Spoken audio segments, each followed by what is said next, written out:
Le thème de notre rencontre, c'est Dieu se lève quand tu te lèves. Ça, c'est formidable, n'est-ce pas? Dieu se lève quand tu te lèves. Ça ne veut pas dire que tu ne peux pas se lever tout seul sans toi. Amen. Merci Seigneur pour ta présence. Merci pour ta parole.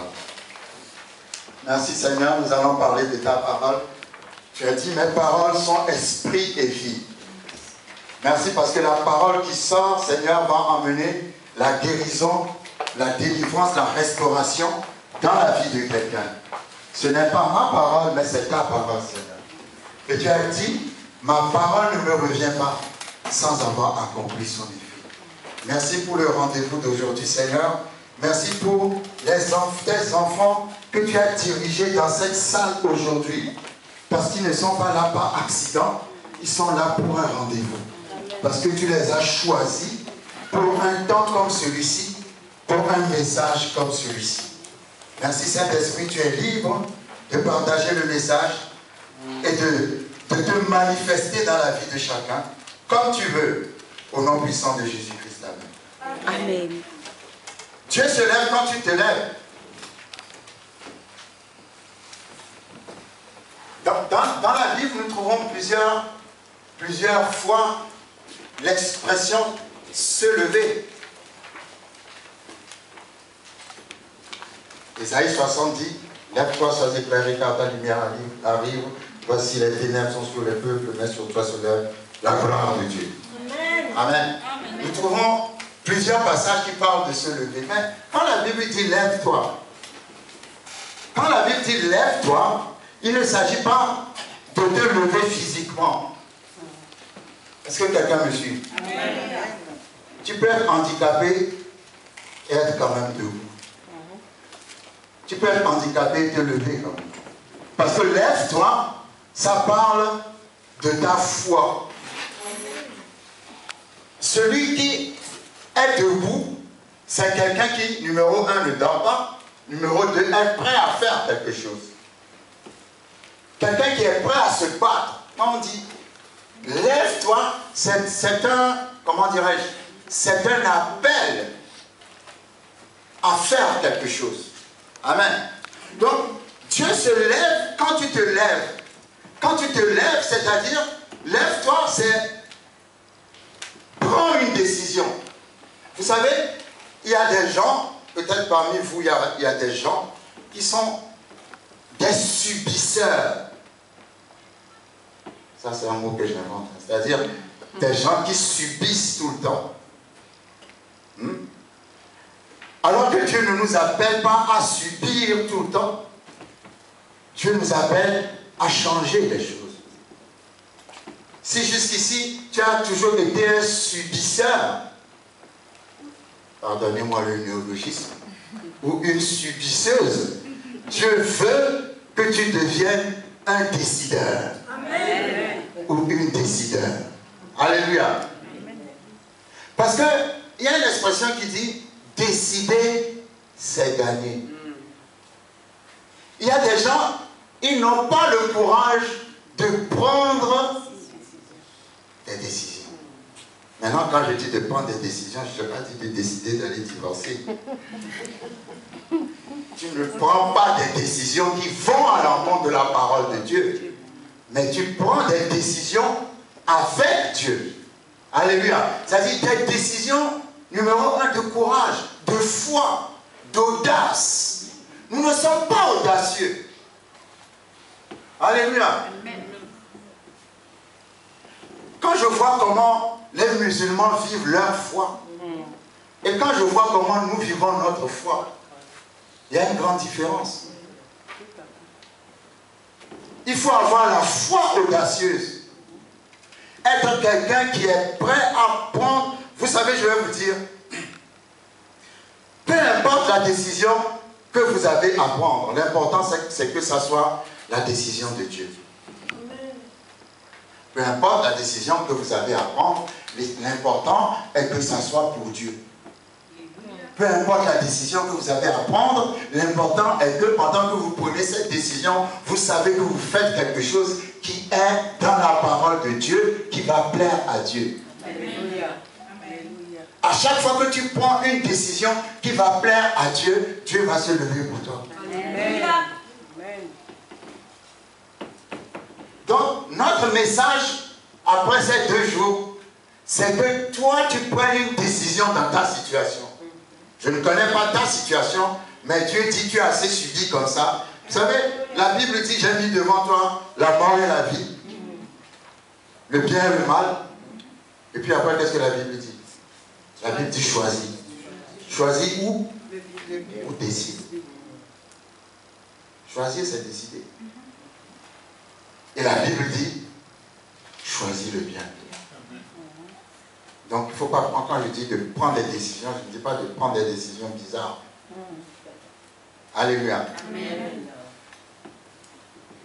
Tu peux prendre la décision de persévérer dans ta situation pendant qu'on est en train de te persécuter tous les jours. Ça, c'est une bonne décision. Parce que c'est la persévérance qui montre que tu as la foi. Et dans la persévérance, j'admire beaucoup les sœurs, parce que je sais qu'il y aura toujours des foyers dans lesquels il y a toujours des batailles. Et j'encourage toujours, je félicite, j'admire toujours les sœurs qui sont prêtes à passer par le feu. Alléluia. Amen. Mon père était un spécialiste des femmes. Il en a tellement eu qu'il y a des frères et sœurs que je ne connais pas. Alléluia. Amen. Et ma mère m'a toujours répété, je n'ai jamais voulu vous quitter parce que je n'ai jamais voulu que notre femme vous élève et vous fasse du mal. Est-ce que c'est une mauvaise ou une bonne décision? J'aime bien les sœurs, on dit c'est une bonne décision. Alléluia. C'est une bonne décision. Amen. C'est une bonne décision parce que, à cause de cette décision, elle a un fils qui aujourd'hui parle de Jésus. Amen. Bon, c'est peut-être pas l'idéal pour certaines personnes, mais c'est déjà une grâce de parler de Jésus. Alléluia. Si un jour je vois mes enfants prêcher, ça sera la plus grande récompense de ma vie. Alors j'aime bien quand ma femme demande à Pierre, tu seras comme papa dans quelques années, hein? Je dis non. Je ne veux pas. Et ma femme lui demande pourquoi. Je dis non, il n'y a pas d'argent. Moi je veux être un homme d'affaires. Alléluia. Bon, ça c'est les réflexions d'enfants. Amen. Mais il a un appel sur sa vie. Il sera prédicateur comme ça. Amen. Il a un appel sur sa vie. Mais les enfants sont souvent sensibles à certaines choses. Hein? Mais c'est une fierté pour les parents de voir leurs enfants devenir quelque chose pour le Seigneur. Donc, quand je parle de prendre une bonne décision, je parle de persévérer. Parce que la persévérance a toujours une récompense. Et quand vous décidez, comme je dis, décider, c'est gagner. Vous avez la faveur de Dieu quand vous décidez, à l'instant où vous décidez. Il y a une sœur qui avait des problèmes pour avoir des enfants à Dublin. Et puis un jour, elle m'a téléphoné, elle me dit, tu sais, j'ai pris une décision. Je n'ai jamais donné, bon, excusez-moi, moi je crois à la dîme, hein. On ne va pas revenir là-dessus. Je n'ai jamais donné de dîme au Seigneur, mais j'ai décidé que maintenant, je vais être fidèle dans ma dîme. Quelque temps après, elle est tombée enceinte. Elle est tombée enceinte avant de donner la dîme. C'est pour ça qu'elle m'a appelé, et elle m'a appelé pour me dire, mais j'ai fait un vœu à Dieu. Je n'ai pas encore commencé mon vœu et Dieu m'a déjà exaucé. Amen. Et je dis, mais Dieu est comme ça. Parce que quand Dieu te dit, je ferai, en fait, ça signifie, j'ai déjà fait. Amen. Parce que le futur des hommes représente le passé de Dieu. Amen. Quand Dieu dit, je ferai de toi un avocat, c'est qu'il t'a déjà vu comme un avocat.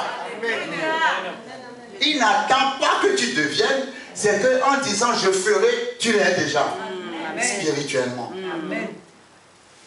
Il y a beaucoup de gens, elle n'est pas la seule, qui ont décidé, je parle de décider, ils n'ont pas encore commencé à faire leur décision. Ils ont juste décidé de faire un vœu et Dieu, de faire quelque chose et Dieu a déjà ouvert la porte.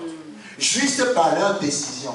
Et ça montre quoi? Ça montre que Dieu est un Dieu de foi. Est-ce que vous savez que Dieu a foi en toi? Amen. Les gens croient que c'est nous qui devons avoir foi en Dieu, mais Dieu a foi en nous parce que Dieu a suffisamment eu foi en nous au point qu'il a donné son Fils unique. Donc la foi a commencé avec Dieu. Donc quand tu dis à Dieu, Seigneur, je t'aime, je te donnerai tout, pour lui, il considère que tu lui as déjà tout donné. C'est pour ça que j'aime. Il y a une manière, un système, un genre de prière sur lequel on ne prêche pas beaucoup, c'est le vœu. Mais en même temps, la Bible dit, fais attention. Il vaut mieux ne pas faire de vœu que de faire un vœu que tu ne vas pas tenir. Et c'est pour ça que je parle toujours de Anna.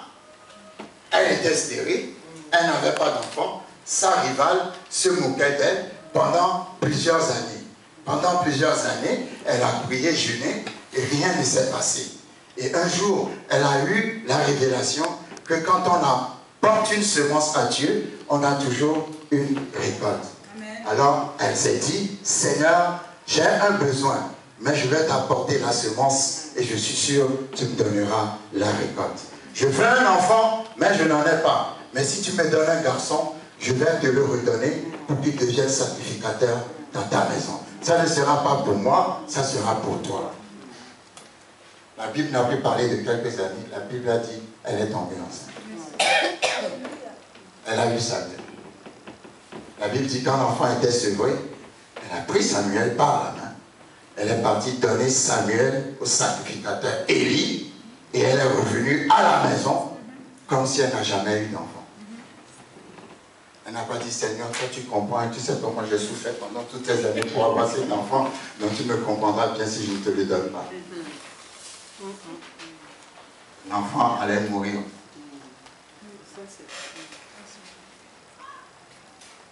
J'admire trop Anne.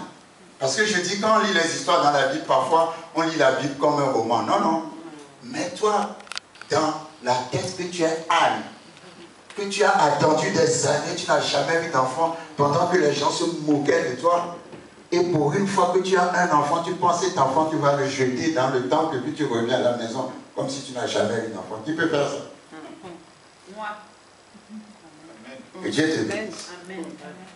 La Bible dit, après, elle a eu 5 autres enfants.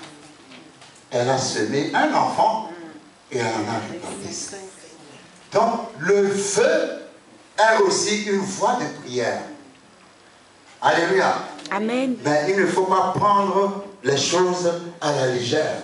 Et comme je disais, mon pasteur, celui qui m'a vraiment, celui chez qui j'ai beaucoup appris, et qui n'est plus le pasteur Selvaraj Raja, je ne sais pas si vous le connaissez, c'est chez lui que j'ai rencontré Jésus, c'est chez lui. Je peux même aller jusqu'à dire que je participe à une partie de son onction. Quand il est né, il était mort-né.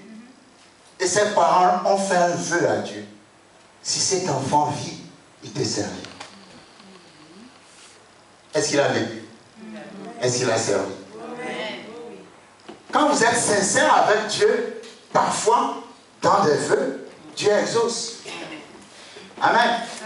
Dieu exauce, mais ce n'est pas un encouragement à aller faire des vœux que tu ne vas pas tenir. Donc, dans ta situation, décide. Le mot-clé du séminaire, c'est décide. Arrête de subir. Tu as une certaine autorité. Décide. Prends une décision. Il y a des gens qui n'arrivent pas à prendre de décision. Ils aiment toujours que d'autres prennent des décisions pour eux. Alléluia. Amen. Tu n'as pas besoin que quelqu'un d'autre prenne des décisions pour toi. Toi-même, décide. Tu as ce pouvoir. Tu as cette autorité de décider. Dieu dit, lève-toi. Parce que tu es dans une situation qui semble paralysée. Tu ne fais rien, tu ne fais que subir, subir, subir, subir. Non. Prends une décision. Alléluia. Amen. Prends une décision. Ce qui fait que les gens n'arrivent pas à prendre des décisions, c'est parce qu'ils ont peur. La peur est un esprit qui t'empêche de faire de grandes choses dans ta vie. La peur, c'est un esprit. Aujourd'hui, on va prier contre l'esprit de peur. C'est un esprit qui t'empêche de faire de grandes choses dans ta vie. Quand nous lisons la Bible, la première fois que la Bible parle de la peur, c'est dans Genèse chapitre 3. Dans Genèse chapitre 3, est-ce qu'il y a une montre? Il faut m'arrêter, hein, sinon je vais prêcher jusqu'à demain matin. Si je peux avoir une montre, merci. C'est jusqu'à quelle heure je prêche? 45. Jusqu'à 20h45. Amen. 20h45. Et il est quelle heure? 26. Non, ne me dis pas qu'il me reste 20 minutes.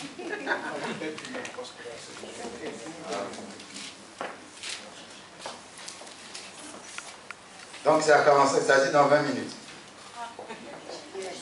Donc je peux aller jusqu'à 21h. Gloire à Dieu, on m'a fait grâce, c'est vraiment le temps de la grâce. J'aime la grâce.